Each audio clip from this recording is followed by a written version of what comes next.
telling them that the church is going to be caught up to heaven, and then somebody else is going to go through tribulation. But Paul says, yea, whosoever shall live in godly shall suffer persecution. When Shadrach, Meshach, and Abednego, notice in Daniel chapter 3, when they threw them in the fire furnace, you know what happened? God saved them. And according to Daniel chapter 6, King Darius, when they threw Daniel in the lion's den, God saved Daniel. God helped us to understand that He has the power to stop pain and He's in control. And according to Daniel chapter 12 verse 1, Bible says God's people shall be delivered. Notice, in the time of trouble such as never was. So you don't have to fear mankind. Do not accept that satanic doctrine or gospel, so to speak. It's coming from the Jesuits, the Vatican. You eating Catholic doctrine. That's what you are eating. That's why, and again, Revelation chapter 17, the Bible called this power the whore, the mother of harlot. Means if this power is a mother, notice, that means that this power has a daughters. It's a Sunday churches that they accept their sun worship day. That's why it's Sunday. And watch even the spellings, you find out that's what it is. So friends, Jesus Christ is coming. Whether you go to church or not, friends, take a stand now. Saturday is the biblical day, the Sabbath, because God knows that in the end, the devil's going to make a lot of people forget the day. It's the holy day that they prove that He's the one who created heaven and the earth. Friends, that's why He began by saying, remember the Sabbath day to keep it holy. Oh, friends, isn't that sad? Said Jesus. Why you call me Lord, Lord, and do not the thing which I says? Says Jesus. These people confess me with their mouth, but their heart is far from me. Luke chapter 23, verses 50 to 56, and also Luke chapter 24, verses 1 to 3.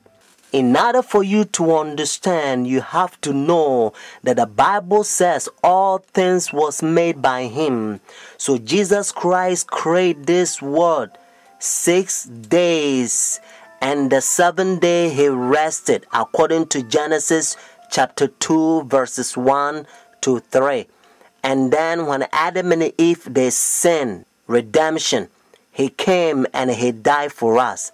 Friday on the cross, Jesus Christ, He says it is finished. And then He rested on the Sabbath day. Notice when the sun was going down, Friday evening, they buried Jesus Christ. So the early day in the morning, notice, according to Luke chapter 24, verses 1 to 3, Jesus Christ rose on Sunday.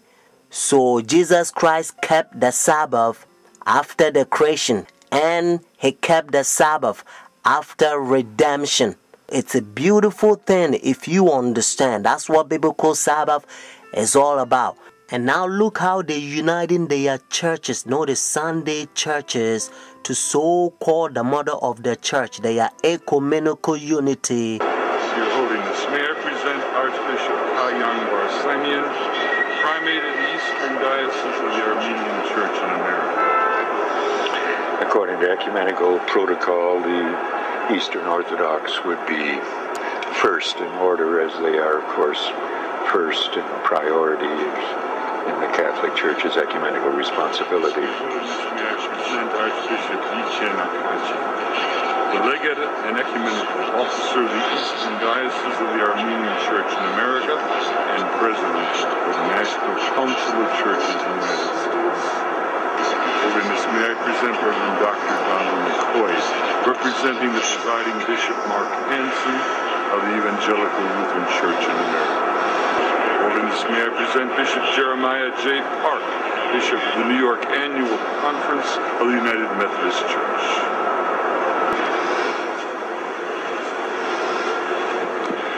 Your Holiness, may I present Reverend Wesley Granberg Michelson, the General Secretary of the Reformed Church in America.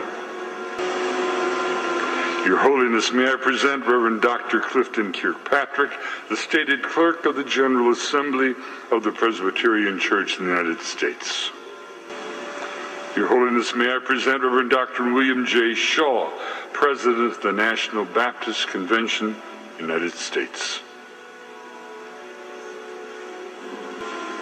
Your Holiness, may I present Bishop James Leggett, General Superintendent of the International Pentecost Holiness Church. Your Holiness, may I present Dr. Leith Anderson, President of the National Association of Evangelicals. Your Holiness, may I present Bishop David H. Benke, President of the Atlantic District of the Lutheran Church, Missouri Synod. Your Holiness, may I present Reverend Dr. A.R. Bernard Sr., President of the Council of Churches of the City of New York. Your Holiness, may I present Elder Bernice King, daughter of the civil rights leaders Martin Luther King Jr. and Coretta Scott King. Your Holiness, may I present Reverend Jimmy Song Ji Lim, Executive Director of the Council of Churches of the City of New York. Your Holiness, may I present the Right Reverend Mark Sisk, Bishop of the Episcopal Diocese of New York.